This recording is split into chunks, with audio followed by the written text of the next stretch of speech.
My name is Bruce Toby, and I'm honored to be a tri-chair of Gloucester's 400th anniversary celebration and commemoration this year.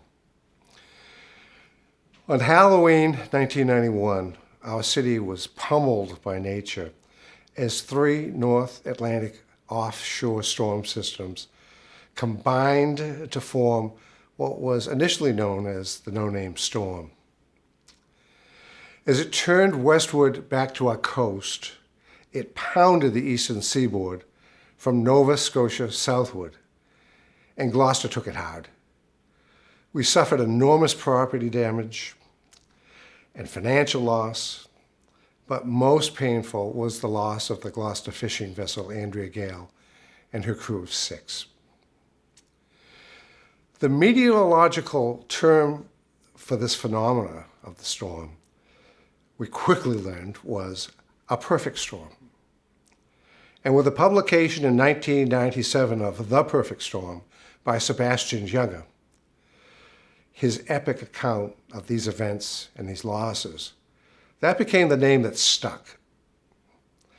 And it launched Sebastian's career as an award-winning war correspondent and documentarian with special focus on his years covering the war in Afghanistan as an embedded observer.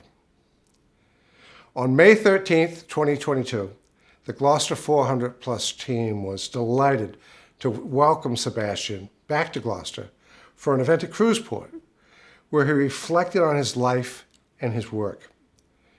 With humor, grace, and keen insight, he captivated his audience. Well, the Gloucester 400 Plus team is delighted now to share, with thanks to Ted Reed Productions and 1623 Studios, this video of Sebastian's remarks that night. We hope you find it as enlightening as we did during this evening last May. So now, please welcome Sebastian Junger.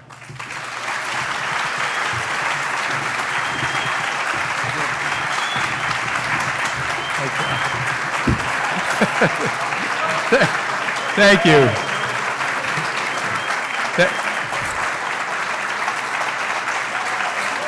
Thank you so much, everybody. My God.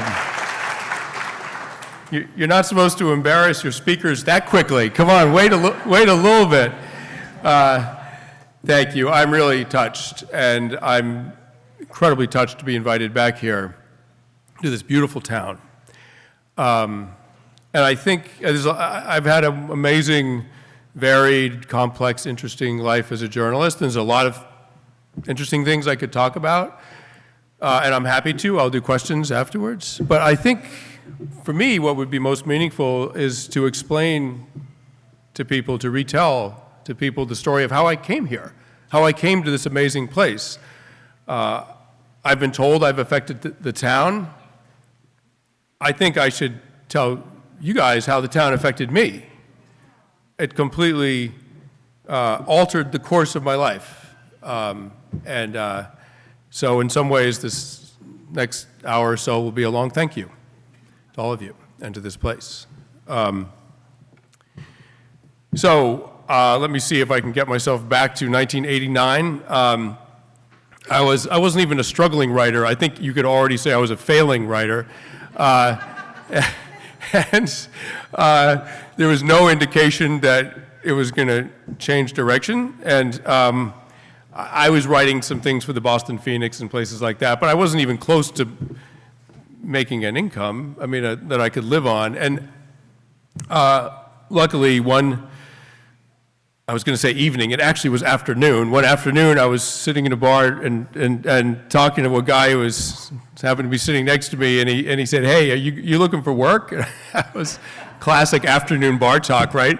And I said, "Yeah, why? How could you tell? Like, because I'm in a bar at 3 in the afternoon? Was that the tip-off?"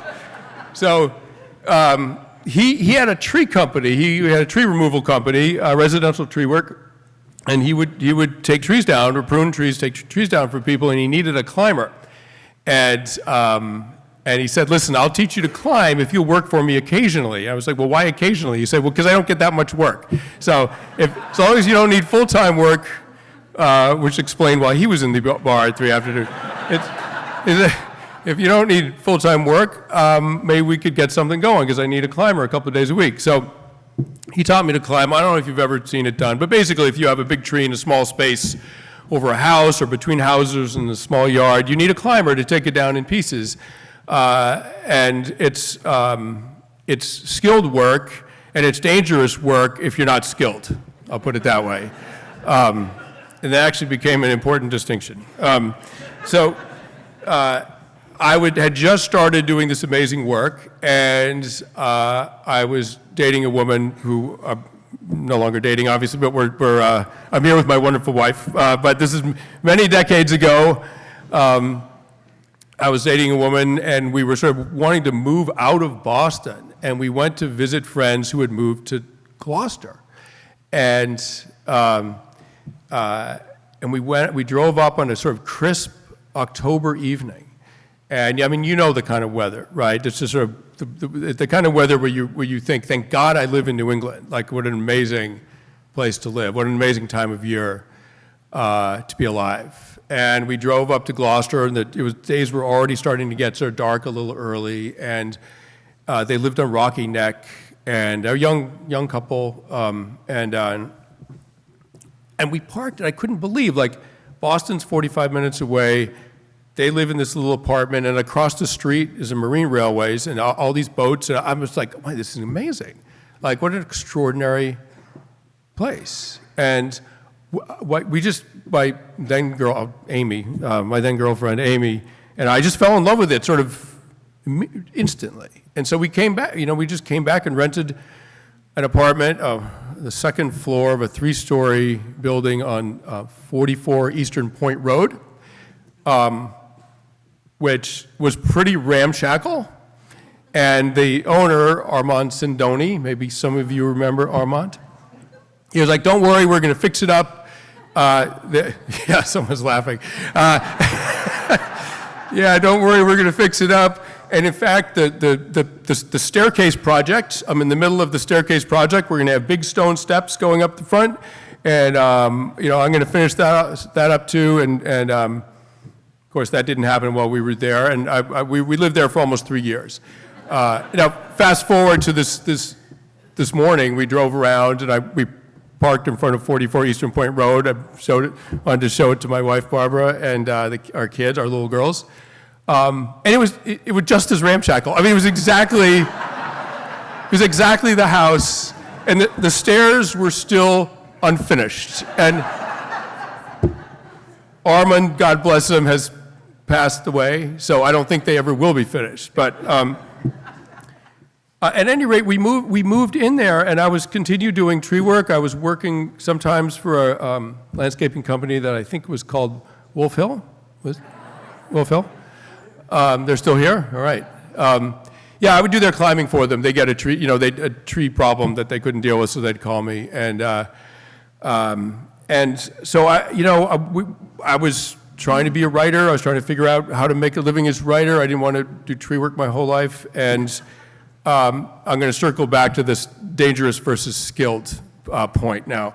So what I realized about tree work, I mean, I'm not a particularly courageous person. I'm terrified of heights and spiders, by the way. The two things, like, once I was in a bad situation in Afghanistan with some American soldiers, and we were about to get hit pretty hard. And one of the soldiers like, listen, there's this big boulder, and there was a little space under the boulder where you could sort of crawl in and make yourself very small between the earth and the boulder, which is pretty inviting if you're about to get shot at. And the guy was like, listen, get in there. Nothing can hit you in there. And I was like, absolutely not. Like, can you imagine the spiders at the back of that hole? Like, I'll take my chances. So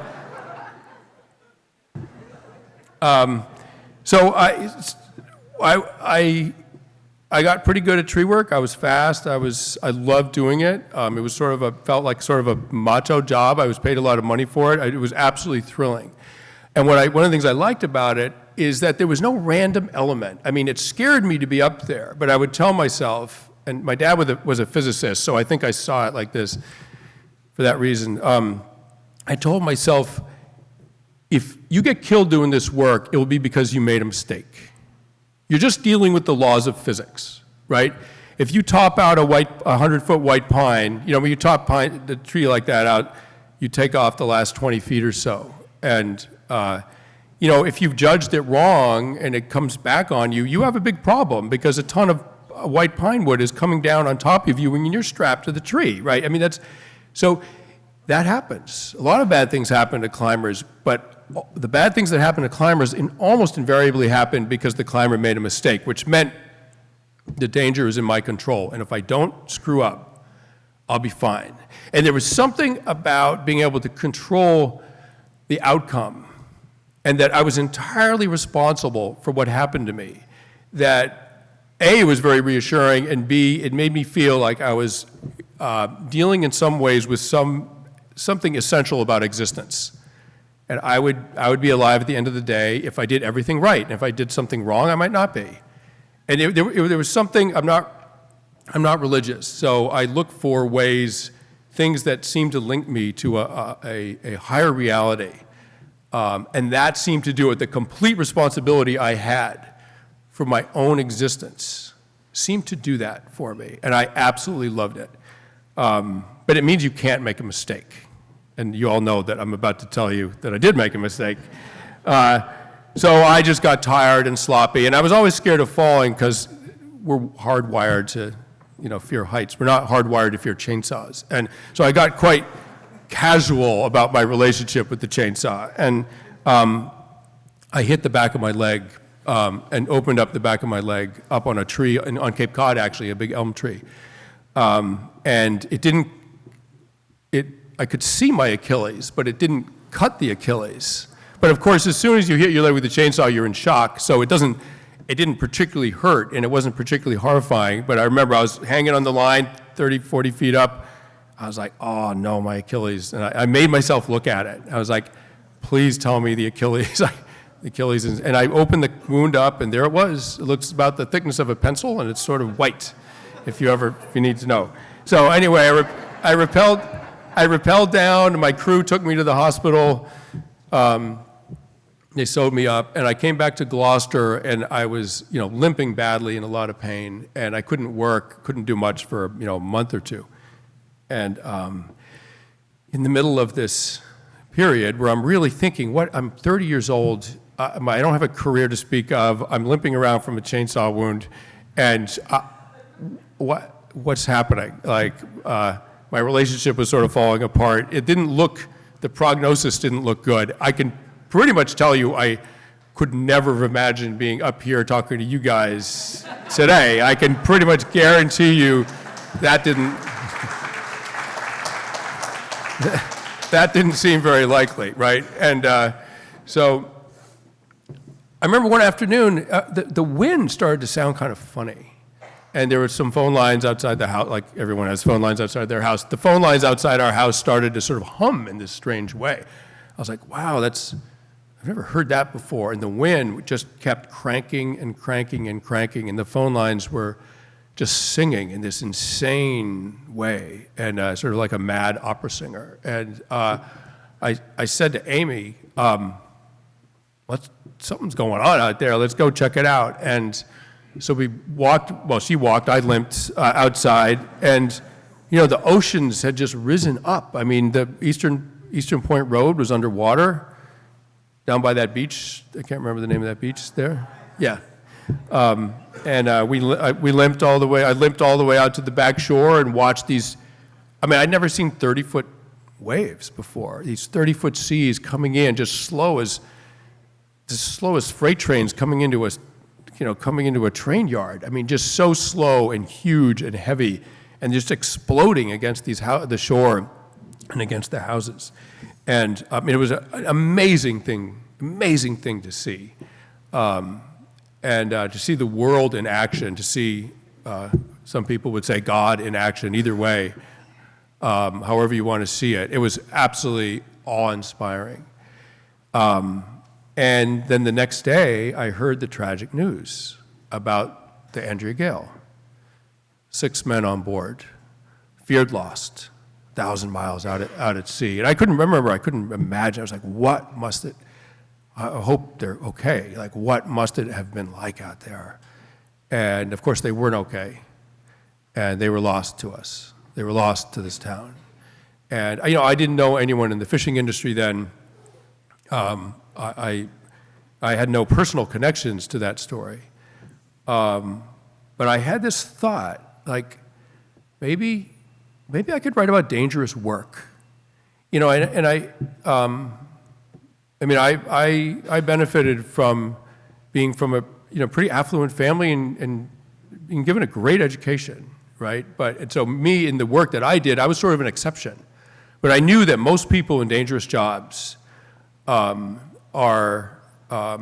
they're often not that well paid, and they're hardworking people from hardworking towns like Gloucester, and they do things that the nation needs done. And we need firemen, we need police, we need soldiers, we need all kinds. But we also need fish to be caught. We need trees to be felled. We need oil to be drilled out of the ground. Like, we need all of these things done so that the nation can continue and can thrive, and those jobs kill people all the time. And they are, the people that are maimed and hurt and die in those professions are often not really thought about that much. And I thought, in the sort of grandiose way that desperate 30-year-olds have, I thought, I'm going to change that. I'm going to write a book about dangerous jobs. And I'm going to start by finding out everything I can find out about the Andrea Gale and this incredible storm that saw 105-foot wave heights offshore. 105 feet, my God. And it was an amazing rescue. And so I started researching it. And I was doing tree work. I mean, I didn't have a contract. I didn't even know anyone really in the publishing business. But I sort of went over to the Crow's Nest, which from the outside was a sort of intimidating place. And from the inside, it's not. I mean, once you're in there and talking to people, my God, what a fantastic place and what fantastic people. But if you're not a fisherman and you're not from Gloucester and you walk up those steps for the first time, it's a particular feeling. So, but I quickly made friends with Ethel Shatford and the amazing Shatford family. And, I was very aware, like, here I am, an outsider, a stranger, and I'm about to ask a woman about the loss of her son. And keep in mind, it's not just the death of her son. They never found him or anyone on the boat. And one of the terribly hard things about the fishing industry is that often you only finally, and this was particularly true, in the old days, you only finally conclude that the person died when they can't be found for weeks and months or years. Like, you come to that conclusion slowly and painfully. They really were just simply lost to the world. And that's an extremely painful thing. And some part of you hangs on to the hope that by some miracle, and sadly, most of the time, there is no miracle. So this was the woman I want to ask about her son. And Ethel was just the most beautiful, fantastic person. And she, something about me, she trusted, she liked. And, if she liked you, then everyone in the bar had to like you. And as far as how it seemed like it worked. And so people started coming up to me to tell me their stories about fishing. I researched and put together a 40, 50-page section. It was my first chapter in my book that I'd planned. It didn't really occur to me that I could sell this as a book. I mean, the boat disappeared. I didn't know what happened to it. How could I turn this into a 300-page book that was not fiction, right? I mean, I could imagine writing a novel. I'm not a good enough writer to, but somebody could. But how do you do this as journalism if you don't know what happened to the boat? So I wrote this 50-page section, and then I was like, okay, meanwhile, Amy and I broke up, and I'm like, on to the next, all right, logging. So I went out west and started hanging out with loggers and forest firefighters. Amazing guys out there. I mean, my God, those incredible worlds out there that I was inviting myself into. And people, for the most part, were pretty welcoming. I mean, I got out there to a forest fire, and the Forest Service guy was like, well, we have a helicopter going out to this 300,000 acre fire in Idaho. Like, we have a helicopter going out there in an hour. Why don't you just jump on? And like, I'm like, really? It's that easy? Like, I can just get on your government helicopter and suddenly I'm in a forest fire? So I just couldn't believe that these worlds were opening up to me. And so I wrote a book proposal, and on the basis of this 50-page section, and I went off to this sort of final thing I wanted to research, which was war reporting. And my father was a refugee from 2 wars. He was born in Dresden. His father was a journalist. His father was Jewish. After the Reichstag fire, they left Germany, fearing what was coming, knowing maybe what was coming. And they went to Spain. His father was part Spanish. They went to Spain, amazing, beautiful country, and to Madrid. And then the fascists came in. Franco came in 1936. And there was an election. The progressives won and trounced the conservatives. And Franco said, the fact that they won proves that it was rigged, so we have to throw them out by any means necessary. And he convinced the military to go along with this, and they swept into power, and there was a brutal 3-year war. So my father's family fled. He was 13. They went to France. Well, you know how that went a couple of years later. And he wound up in this country and became a physicist and did amazing work for this country and for our government. So I was very interested in war because of its effect on my family. And there was a war in Bosnia, in Sarajevo. The city of Sarajevo was besieged. And I wanted to know, like, what was that? What's that like? And, I grew up in comfort and safety, and part of me felt like, wow, you've never confronted anything where you didn't know what the outcome would be, right? I mean, I've never faced real fear. I have never really faced the unknown. And here's a city where all 300-some thousand people are facing the unknown together. That sounded compelling. It sounded like a place I wanted to be. And any community under stress, under duress, under threat, bonds together like that. Communities bond from hardship. They bond from grief. This community has done that many times. And in Sarajevo, the situation could not be starker. They were besieged by a modern army that was shelling them and shooting at them day in, day out. 1 out of 5 people in that city were killed or wounded. Men, women, children, everybody. And I went there, and by some incredible luck, through my father, he knew someone who knew an agent who was just starting out, and this guy, Stuart, was like, okay, I'll try to sell your book proposal. And I was like, good luck with that. Like, that's not happening. I'm going to Bosnia. If someone's willing to buy this, let me know, but otherwise, see you in a while. So I went off to Sarajevo, and I found this place that was like, all of a sudden, here was this sort of feeling of community that I'd sort of longed for my whole life. Like, if you want to create community, threaten a city with danger, right? You want to watch people band together no matter what they think, who they are, what they believe. You want to see them band together, threaten it. You can see it happening in Ukraine right now. And, yeah. It's a very, very powerful reaction, and we all understand it. We all know it. And it's interesting because only the very unfortunate get to experience it. And it's one of the weird ironies of our lives in this quite affluent country. So suddenly there I was in Sarajevo, and I was like, oh, this is one huge tribe. They're fighting off a modern army. There's teenage boys with shotguns in the trenches. This is amazing. And heartbreaking. I mean, it was everything. It was absolutely, war is everything. It's every human feeling, every human experience, times 1,000. So it's easy to love, it's easy to hate, it's easy to fear. And eventually, if you cover war long enough, and this is how you know you've covered it long enough, eventually the only feeling you can really have about it is incredibly sad.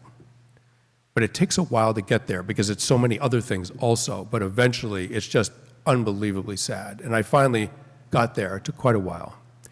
But so there I was in Sarajevo thinking, I want to stay. I don't want to, and my agent faxed to me. Remember fax machines? My agent faxed me and said, I sold your book. You're not going to get rich off it, but someone will publish it. You've got to come home.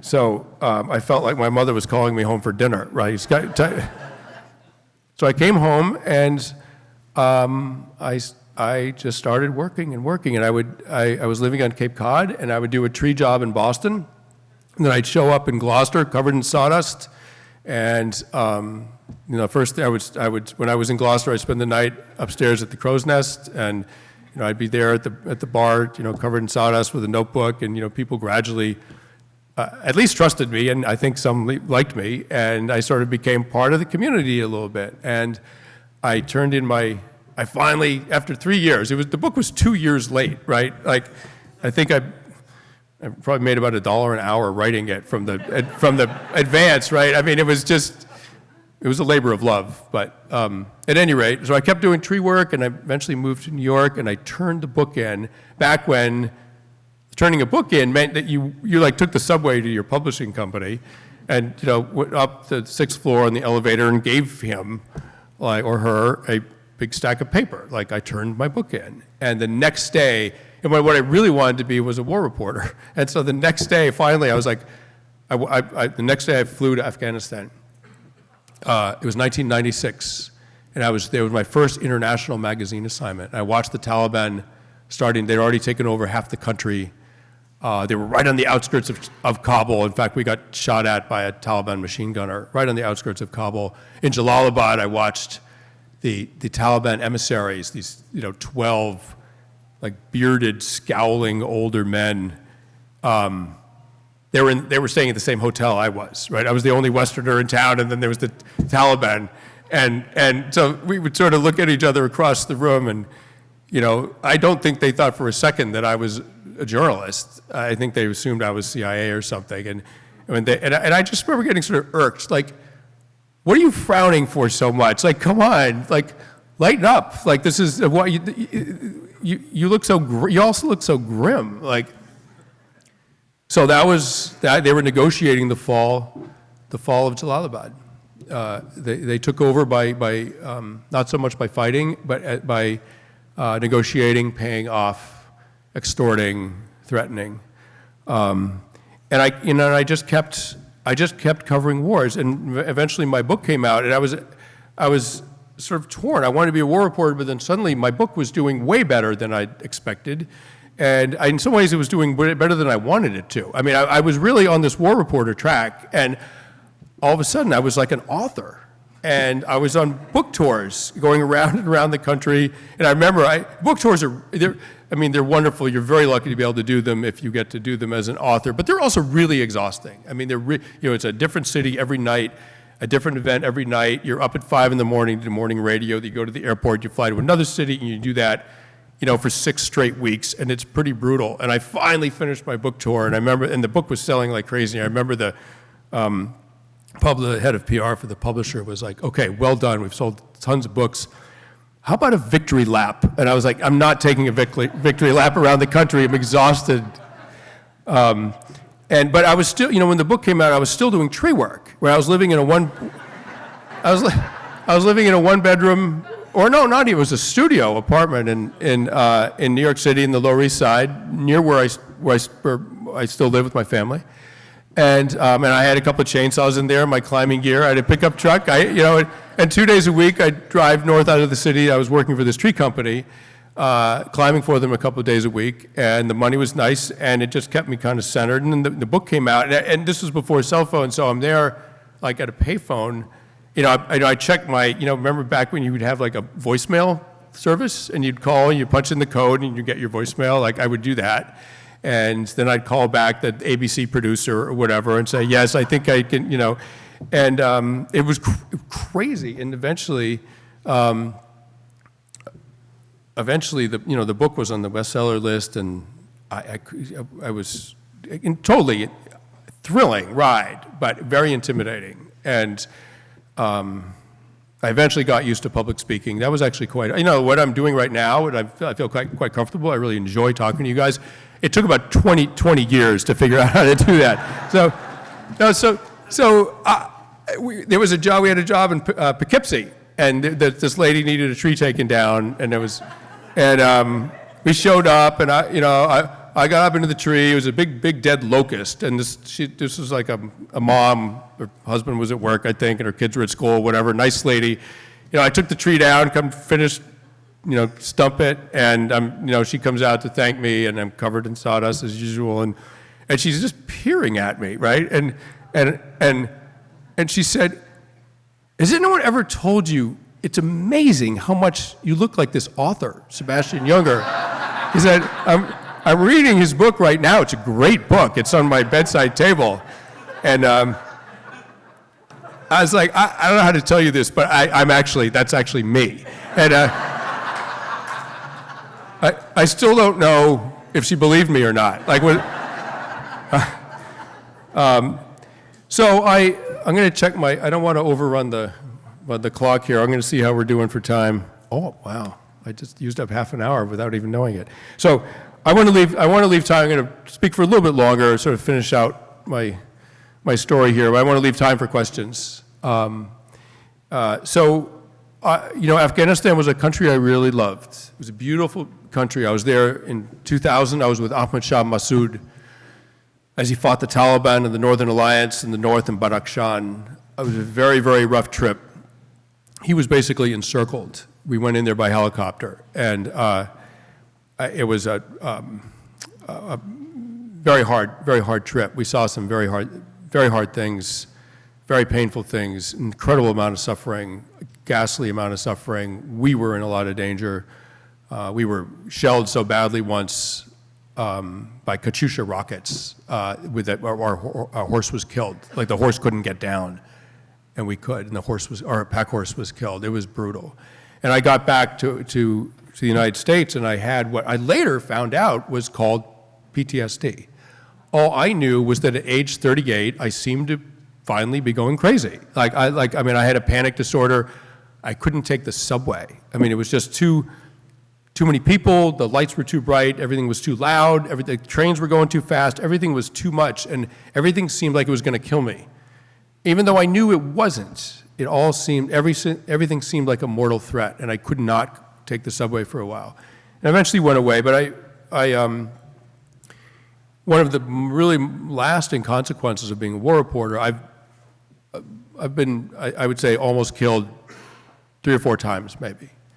It's a hard thing to quantify. Like if a bullet hits here, is that almost killed or not? But if it hits here, it might as well have hit 10 yards away, right? It's all sort of all or nothing. So is this close or not close? I don't know. At any rate, I'm counting that as one of the times, right? So indulge me. But what really, really changes you psychologically, what really leaves a scar, and it should leave a scar. Some scars are good.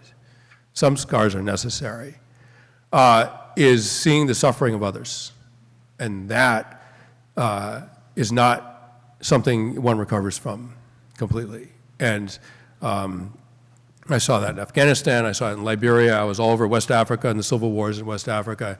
And those things, not the threats to my safety, the close calls, that ultimately make sort of good stories later. What do not make good stories later, the things that there is nothing good about is when you see harm come to others. Even now I can feel the emotion rising in my chest, even saying that. And that, at the end of the day, war, like I said, it's exciting, it's scary, it's crazy, it's elemental, it's ancient, it's, people act very lovingly in war, they act very badly, they're very selfless and heroic, they're cowardly, it's everything, right? But eventually, at the end of the day, you understand it's incredibly sad. And I finally got to that place when my friend Tim was killed Tim and I had been off and on, spent a year off and on at a remote American outpost in Afghanistan, an outpost called Restrepo. And it was a position that had 20 or 30 American soldiers. There was no internet, there was no electricity for a while, there was certainly no running water, there was no cooked food, there was no communication with the rest of the world, except the company headquarters by radio. And those guys were in sometimes 4 or 5 firefights a day. And Tim and I were out there off and on for a year.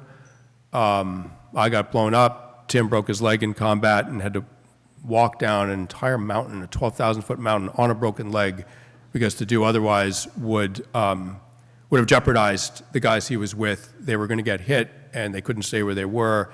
And Tim took 3 Advil and sucked it up. And so we had video cameras, and we shot a lot of footage, and we were great friends, brothers, colleagues, everything to each other out there. And we made this documentary called Restrepo. And everyone in the business was like, no one's interested in a documentary about the war. I mean, we were basically told to get lost over and over again. And we'd risked our lives to do this. So like, okay, if we're going to risk our lives, it follows that we would risk our finances, right? I mean, if you're going to risk your life and not your finances, what do you risk your life for, right? So Tim and I both, no one would buy the film, so we made it ourselves, basically emptied our piggy banks, and made this film. And all of a sudden, I mean, it was a little bit like The Perfect Storm. It just sort of caught fire. And it's about a tragedy. You know, it's hard to feel happy that something you did is successful when the thing that you did is about someone else's loss. Like, how do you celebrate that, right? It's complicated. And but at any rate, we won a lot of awards, and I think we made a lot of people think about the war. And I don't mean think like, oh, so they condemn it or they sell it. Just think about it. Just think about what war is. Like I said, it's a lot of good things, it's a lot of bad things, it's everything. And the film sort of showed that. One of the interesting things about these young men that we were with, it was all men out there in the unit we were with, and also about Tim and myself, is that we all missed it afterwards. We really missed it out there. And I think ultimately, at the end of the day, what we missed was the experience of closeness in a situation that was that extreme. You get very close to people. And then you come back to this country, and this is an amazing, beautiful country. But we don't need to have closeness because we're not depending on each other for survival in immediate terms. And there's a real loss there. There's a real liberation there, too. But there's also a real loss. And so the film was nominated for an Oscar, and we went to the red carpet. We were on the red carpet and with a bunch of soldiers and their girlfriends, and it was an amazing time. Guys from the platoon and their girlfriends and wives. And we didn't win, but it was an extraordinary time, and Tim and I were supposed to go on assignment to Libya a few weeks later to cover the Arab Spring. The world was aboil. We were journalists. We had to get, surfs up. We got to get out there, like this, basically. And at the last moment, I couldn't go, personal reasons. And Tim went, and the last email I got from him, he said, I'm going to take a boat to the city of Misrata, which is besieged by Gaddafi's forces. I'm going with a few other journalists. I'm only going to be there a few days. I think it's okay. And I wrote him back, and I was like, listen, man, that sounds really dangerous. Be really careful. If they overrun that city, there's no way out. Gaddafi's got an air force. The boats aren't going to fishing boats aren't going to get out. Like they're going to say you're a spy. You know what happens to spies. Like, just be careful. And the next morning after he got there, a mortar, 81 millimeter mortar, impacted near him and some other journalists and fighters, and he took some shrapnel in the groin, just hit his femoral artery, and he bled out in the back of a rebel pickup truck racing for the Misrata hospital. And for a number of reasons, but mostly just pure grief and sorrow and having just simply had enough of that aspect of humanity. I stopped war reporting and continued on to write some very, very, very, very gratifying books about human connection, not about human destruction, human connection. My book, Tribe, was a direct result of those experiences I had. And I went on to have to be lucky enough to be in an amazing marriage to an amazing woman and to have 2 little girls, age 5 and age 2.5. They are at the Beauport Hotel right now, and with a babysitter. And thank you to her and her family as well. And I got to say, I didn't know my life was leading to this, and at times I despaired of having a family. I wanted to very badly, and I just somehow didn't seem to ever be able to pull it off. And I now realize my whole life was headed towards this, and I'm the happiest I've ever been in my life, and I might even be the happiest person I know other than my wife and daughters. So.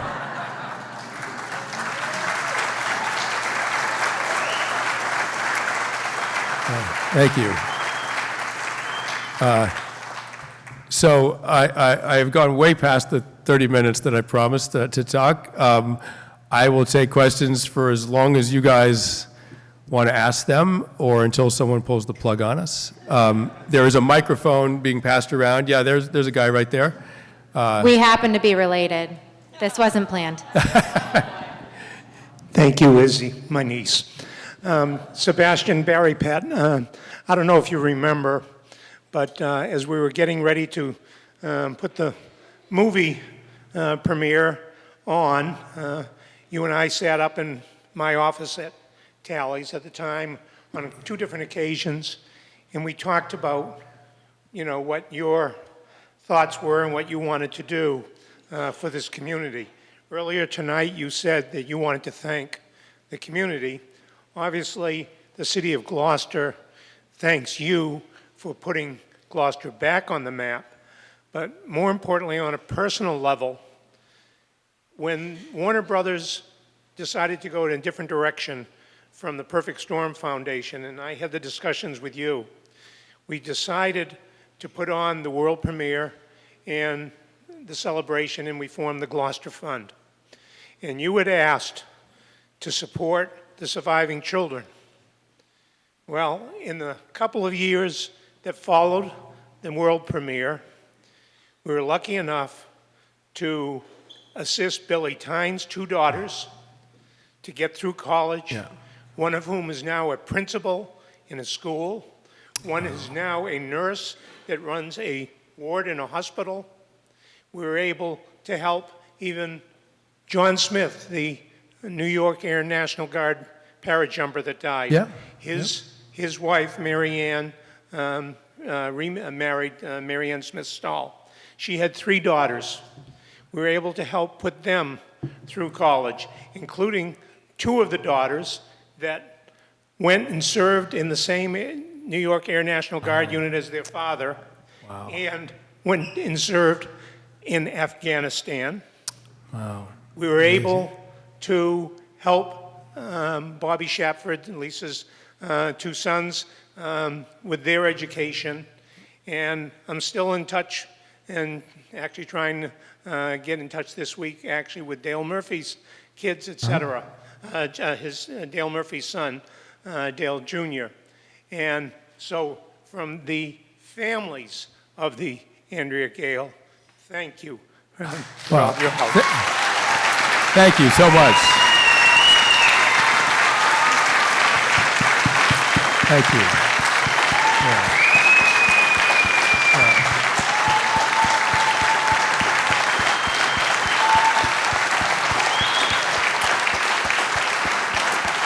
Thank you. You're celebrating yourselves as you should. You guys made that happen. It's amazing.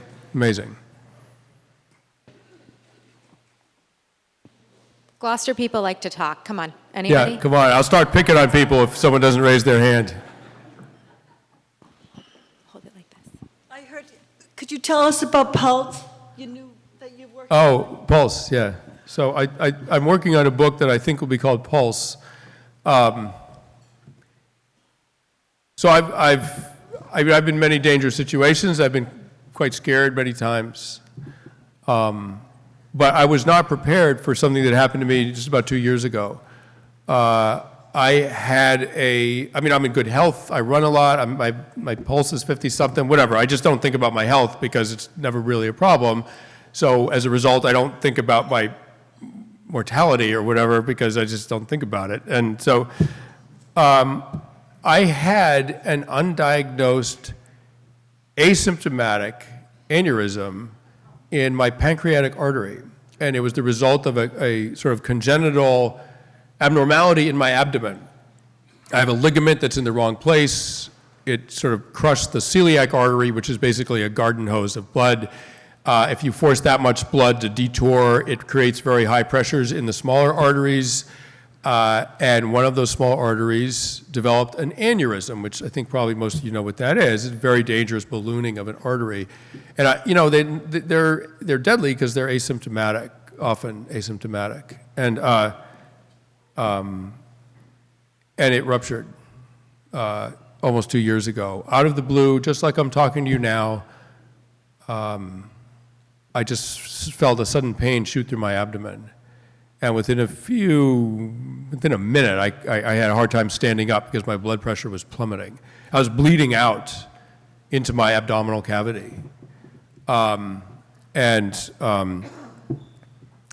my wife, she dragged me. We own a property on Cape Cod, and we were sort of deep in the woods, and we were even deeper into the woods near the house. She dragged me out of the woods and found one bar of cell phone signal and called 911. It's a very remote little property, and called the ambulance, and they came, and by the time they got there, I was going blind, because if your hemoglobin drops too much, you can't, it affects everything. And I was actively dying, and they put me in the ambulance at Barbara's insistence, and I was like, I don't know, maybe I'm okay. I'm just feeling a little. And those guys were also like, yeah, maybe you'll be all right. And I've read a statistic that married men live longer, and I like this. This is why, right? This is why, because when you're bleeding out into your abdomen, your wife will insist that you go to the ER. Studies have shown, like, she will actually insist. So off I went. It took 45 minutes to get me. It took me an hour and a half to get to medical care. And by the time I got there, I'd gone into compensatory shock, which will hold you together for a while. And as soon as I pulled into the ER, my whole system just let go. And I was actively dying and would have been dead in probably 10 minutes, but for their intervention. And they cut my neck open and put a line into my jugular to put 10 units of blood in me. My blood pressure was 60/40, which is pretty low. And I was still conversant with the doctor. And he said to me, he asked for permission to put a large gauge needle in my jugular, which is awfully polite of him. And I said, you mean in case there's an emergency? And then everyone looked at each other like, oh, okay, one of these guys. Yeah. But here's the sort of puzzling thing. Well, first of all, these things are usually deadly. I got very lucky to have the medical care that I had, that I was strong and healthy, that I gave them something to work with. It took them another 8 hours, but they finally managed to find the leak and embolize it and stabilize me. But here's the odd thing. And so I said my father's a physicist. He died about 10 years ago. He was an impossibly rational man. And just ask my mother. He was just like, if you can't measure it and you can't prove it or disprove it, I don't believe it. Like that. He really was one of those guys. And I sort of wound up with a bit of that. Not a bit of it. I wound up being exactly like him. And so he was an atheist. He was not religious. I'm not religious. Agnostic, atheist. But in those moments when I was on the threshold, two things happened. A black pit opened up underneath me, and I started to get pulled into it. And I had no idea I was dying, but I did not. No one wants to go into a black pit, right? I mean, that just instinctively, I did not want to go. I just knew, do not go in the black pit. And I was getting pulled in. And I said to the doctor, "You've got to hurry, you're losing me right now, I'm going." And as I said that, my dead father appeared above me with his arms spread like that to welcome me. And I wanted nothing to do with him. I wanted nothing to do with him or his pit, right? I mean, I was just like, "Dad, I love you, but not now." Like, I'm going to go this way. And no, I was really aversive to him. And I loved him, but I was like, no, I have nothing to say to you. And they put 10 units in me. I barely made it, but I made it. And the next morning, the ICU, I woke up throwing up blood, and I was a mess, but I was alive. And the nurse came in and asked how I was doing. I was like, "Well, not very well." And she said, "Well, you're actually doing quite well, because you almost died yesterday. Like, in fact, no one can believe you're alive. That's how much you almost died yesterday." And it's a shocking thing to be told, right? I mean, I was like, "What? Yesterday I almost died? Are you kidding?" And I had no idea.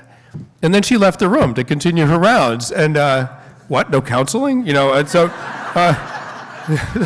so she came back. She came back like an hour later and said, "How you doing?" And she had a good local accent going, and "How you doing?"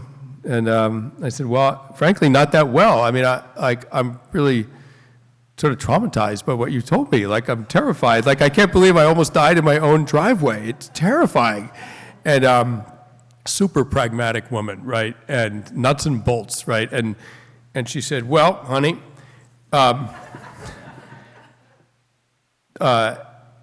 instead of thinking about it as something scary, try thinking about it as something sacred." And which is a hell of a thing to tell an atheist who almost died. And but I've been thinking about it ever since. And you know what? You don't have to be religious or not religious to understand the power, the profundity of the threshold between life and death, right? And I was taken to that threshold, and I looked over the edge. I saw someone I love who is dead, and I was allowed to come back. And it was an extreme. Anytime you go to a front line, you might get killed, right? You just know that. What happened to me in Hyannis, Massachusetts, was an extreme version, a very personal version of going. It was another front line, and my whole life I've been going to front lines and coming back and telling people what I learned, what's going on out there, why is that happening, what's happening, and so it allowed me to turn it around in my mind, and I thought, that was terrifying. I wish it hadn't happened. I can't even think about my daughters in the context of that, right? They almost lost their dad. But what did I learn? Did I learn anything of value? I'm not interested particularly in the supernatural, but my experience was quite common. It's weirdly common. They're called NDEs, near-death experiences. Many people who almost die are welcomed by the dead. And the lucky ones return to life. And that happened to me, and it's got me really quite curious. And it got me thinking about, and I'll end it. Sorry, it's a long answer, but it was a long story. It got me thinking about whether you're religious or not, death eradicates the individual. It's the ultimate insult to the individual. You're done, right? And it's what gives our brief lives meaning. They'd have less meaning if they went on forever, right? It's what gives them meaning. But it's also, what a crime, right? Why? How is that possible? Why is that possible? And maybe think about, like, so what is the, how must we live in the face of that? How do you live? What's the thing you must concentrate on as you lead your life? And what I've come up with, which it works for whether you're religious or not, is you must support human dignity. At the end of the day, our lives must be about protecting the human dignity of all of us. And so that just begs the question, so what do you mean by human dignity? And you don't want to resort to, when you see it, which you do, actually, but that's not, if you're going to, claim to write about this, you can't leave it at that. And so what I finally, it came to me just the other day, a couple of days ago, and I don't know, I just think about things, and things come to me sometimes. What came to me the other day is human dignity, breaches of human dignity are when people are treated as if they were disposable, right?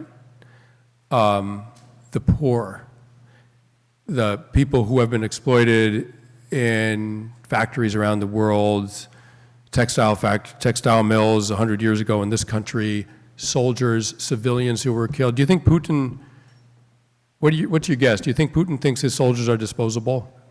Yeah. It's a breach of human dignity. Not to mention the civilians, right? But even his own soldiers. That idea of disposability is what we must all fight against, because that really, look, the universe is going to eradicate us soon enough. Let's not collaborate on that project. Let's fight against it while we're here. That's what I learned when that nurse said something sacred happened to you. That's where I finally come back from that threshold from, is like, it's all human dignity is all of our fight, and we all know what we mean by that. Thank you. Thank you. So we have one more question for the night over here. One more question. Yes, sir.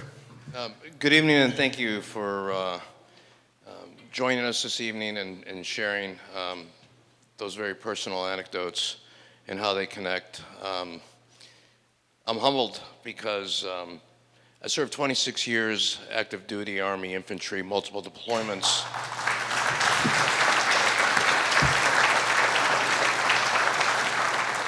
And sir, you have a very large fan base, both in the Army infantry and in the service and in the veteran community. So my hat's off to your leadership in what you started with, how perfectly you captured what happened on that FOB with the 503rd and with the Strepo, and then with war, and then with tribe. So that's just a preface, but I do have a question that goes to the thesis of tribe and how the post 9/11 generation of service members, and both men and women, they've had a difficult time with transition because of the division of the community that they come home to. And you pointed out that there was an opportunity for us to maybe embrace a cultural connection to shedding the combat spirit and experience before they come back and re-enter into the community. But that research and that book that you shared with us was 2017, 2018. And now we're 3.5, 4 years later. My question is, from that time frame to now, if we are as divided as we were then, if not even more so, what do you tell someone who's trying to continue to transition in such a divided community? And what do I tell my brothers and sisters, those that I commanded, how they can not turn angry and vitriol on social media and become productive and retransition into their community? So I would ask you for saying that. Thank you. Yeah, thank you. Well, I'm glad you guys saved the easy question for last. Boy. You guys don't want to stay up late enough for me to really answer that question fully, but I'll say this. the divisions in our country, and we all know what I'm talking about, they affect everybody. It's not just veterans. Veterans are, on occasion, can be a vulnerable part of the population, not the only vulnerable part of the population. But they affect all of us. And those divisions, I mean, there are terrifying political divisions now that are way more of a threat to this democracy and this country than Russia ever was, that any Al-Qaeda ever was, right? Bullets aren't going to take this country down. We're just too powerful and we're too good at what we do. Words will. Words will take us down. And my father grew up dealing with fascism, right? I mean, that process of taking over a society and taking over it with anger and division it works over and over again. It doesn't work for very long, right? But those kinds of governments fail pretty quickly, but they leave destroyed countries in their wake. So I don't know what the answer to that is, other than that veterans have enormous moral authority. And if veterans stand up and say to members of both parties, and both parties transgress, say to members of both parties, how dare you insult our fellow Americans? That person,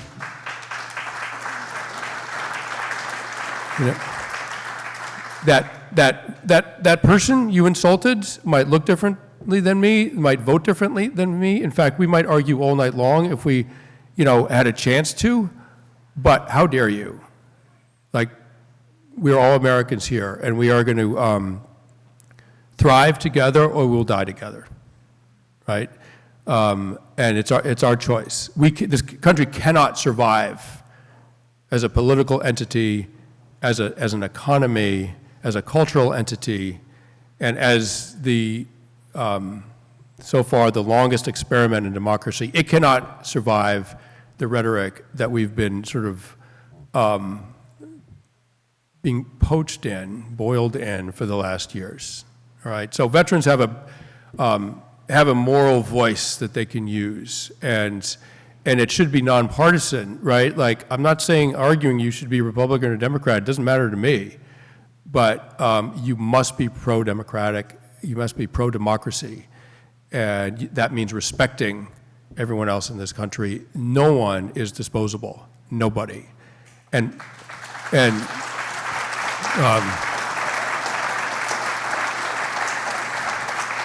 Thank you. And so when Hillary Clinton refers to the deplorables, there's a hint of, well, they're kind of disposable people. And Donald Trump has said that kind of nonsense many times himself, right? So that's what I'm talking about. But I'll end with this, that we live in this, we are blessed, right? And I, as an atheist, I have no problem using that word. It's a powerful word. I love that word. We are blessed. We're extremely fortunate to live in this society, and for so many different ways. And what's striking about it, what's so odd about it, for such a wealthy, safe, amazing, culturally rich, stunning society, we have some of the highest rates of addiction and suicide and depression and anxiety in the world ever, right? Our teenagers are dying, killing themselves at a ghastly rate. I mean, it's appalling, right? And it's because our society is fragmented and alienated in a way that I think only a very wealthy society can be. So I think the sort of moonshot project for me, for the next generation, is how do we maintain the advantages of our amazing wealth and knowledge and technological ability and everything else? How do we maintain that and make society more cohesive and human? Like, if we can do that, we will have truly landed on the moon. And I know we can, but we have to decide to do it. Thank you, everyone. Such a pleasure talking to you. Thank you. Thank you. Thank you so much. Thank you. Okay. On behalf of the 400s Committee in the City of Gloucester, we really want to thank you for making this journey to Gloucester. You have no idea how much you mean to our city and to all of us. And this is a gift for you and your family. Oh, thank you. And this, and this. Oh, thank you so much. You guys are so sweet. So sweet.